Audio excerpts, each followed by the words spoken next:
The landing craft came in and it was awful really, because one or two you saw fall over on the beach, on the sand. You felt that the guy had just tripped, you know. And then suddenly it come into your mind, the poor sod's been shot. It hits you just like that. We realised how lucky we were on board our comfortable ship.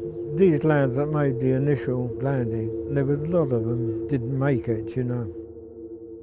My name is Leonard Perry and I was born in 1923.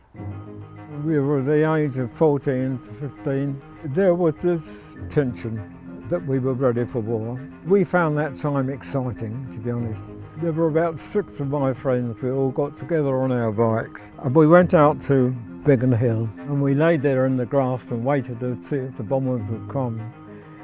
And they did. They really attacked Biggin Hill aerodrome terribly. They dive bombed. We, in actual fact, were quite scared because the noise was tremendous.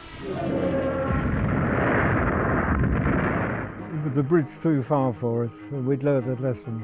And then they started night bombing. The siren was a frightening sound. It was a wailing sound. The first full heavy raid on London was in daylight, and they attacked the docks. Then they came back at night. They needed no navigation whatsoever because the fires were so strong. They just followed where the fires were and they dropped their bombs. My brother-in-law, the fireman, he'd been up for some 3 nights when I saw him, and he said that we couldn't cope. The main supply of water was broken by the bombing. They siphoned water out of the Thames and then they relayed it by pumps. The docks were burning for some 3 days before the fire brigade got them under control. The Germans then were using flying bombs. The very first one we saw, we didn't know what it was. They didn't fly terribly high, so you could see them quite plainly. They were like a torpedo in the sky. They sounded like a 2-stroke motorcycle. They used to fly over, the engine would stop, and then they would fall like a stone. That really did upset people no end. They really didn't know if they were going to be killed the next day. So I was 17 when I joined the Navy. I was then allotted to be a stoker, which meant you worked in the engine room. And then we set off for northern Russia, heading for Murmansk. Several of those boats were sunk. We had to pick up the people from the water. When we got to Murmansk, we felt sorry for the people. They were bombed regularly by the Germans. In fact, the Germans, they used to train some of their crews on a bombing run to Murmansk. We used to get a sweet ration in the Navy, Cadbury's, fruit and nut bars and things. People that had been on the convoys before said, save all your chocolate and sweets that you can for the children. We give them these sweets and their little hands used to come up. And they were so lovely, these children. They didn't need them right away. They took them home for their parents. We organised a little party for these children. The Russian girls were lovely dancers. Even if you couldn't dance, they'd take you round. We forgot the war for that evening. It was lovely.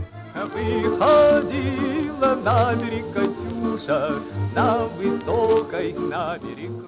1944, they disbanded the Russian convoys on the build-up for D-Day. They needed everything. We went to Juno Beach, and apparently that was the Canadian landing.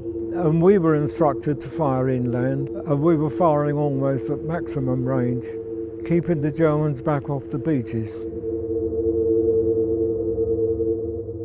We went back to escort another lot from Portsmouth. The American backup, we were taking them over. The E-boats attacked them and set fire to them, and they went down. There were hundreds of Americans in the water. It was awful to see them. They were like this in the water, drowned, floating. The fuel on the water was blazing. The men in the blazing oil, it was awful. But our skipper, Lieutenant Commander Murch, great bloke, he disobeyed all rules and he went in to pick up a load of these fellas, and we pulled out a lot of these chaps. In 1944, I had a few days leave, so I went home and I was so shocked that when my mother said that my brother had been killed in Italy. He was 2 years older than me and we were very close. Before the war, we always done things together. I go to the cemetery and sit there, and then I wander up and down the lines and look at all those names of all those young men. These men died so that we could enjoy our present time. My brother was 26 when he died. There's never a winner in a war, you see. So why on earth do you start one? With good leadership, we shouldn't have wars anymore. I look at these local wars now, you know, it's so silly. Taking a life, what does it do? I think majority of people that went through a war feel the same. It's got to be a better way.